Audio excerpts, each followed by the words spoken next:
இந்த இடத்துல ஒரு பொண்ணு வந்து பார்த்தீங்கன்னா, அப்படியே லிஃப்ட்ல வரும்போது யாரோ ஸ்ட்ரேஞ்சா வந்து லிஃப்ட்ல ஏறுறத வந்து அவ கவனிக்கிறா. ஸோ அதே சமயம் வந்து பார்த்தீங்கன்னா, அந்த பொண்ணு பார்க்க ரொம்ப விசித்திரமா இருக்கா. இவளும் வந்து பார்த்தீங்கன்னா, டிஸ்டர்ப் பண்ணாம அமைதியா நடந்து போயிடுறா. அந்த பொண்ணு வந்து பார்த்தீங்கன்னா, அப்படியே ஒரு டோர வந்து டக்குன்னு வந்து தட்டிட்டே இருக்கா. இவ வந்து பார்த்தீங்கன்னா, ரொம்பவே பயந்து போயிடுறா. ஸோ இப்ப அப்படியே போலீஸ் கால் பண்ணிட்டு வெளிய எட்டி பார்க்குறா. ஆனா அந்த இடத்துல வந்து பார்த்தீங்கன்னா, இப்ப அந்த ஸ்ட்ரேஞ்சான பொண்ண வந்து காணோம். சரி ஓகே அப்படின்னு சொல்லிட்டு இவளும் வந்து விட்டுடுறா. ஸோ இதே போல வந்து பார்த்தீங்கன்னா, செகண்ட் டே வந்து பார்த்தீங்கன்னா, மறுபடியும் ஏதோ ஒரு சத்தம் கேட்குது. திருப்பியும் வந்து பார்த்தா, நெக்ஸ்ட் டே நைட் வந்து அந்த பொண்ணு வந்து பார்த்தீங்கன்னா, மறுபடியும் அந்த கதவு வந்து அடிச்சிட்டு இருக்கா.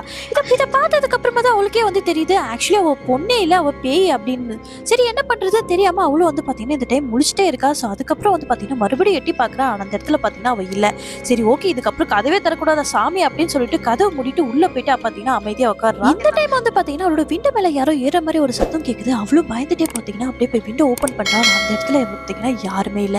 இது மாரி ஒரு சிச்சுவேஷன் நீங்க இருந்தீங்கன்னா என்ன பண்ணுவீங்க? கமெண்ட் பாக்ஸ்ல சொல்லுங்க.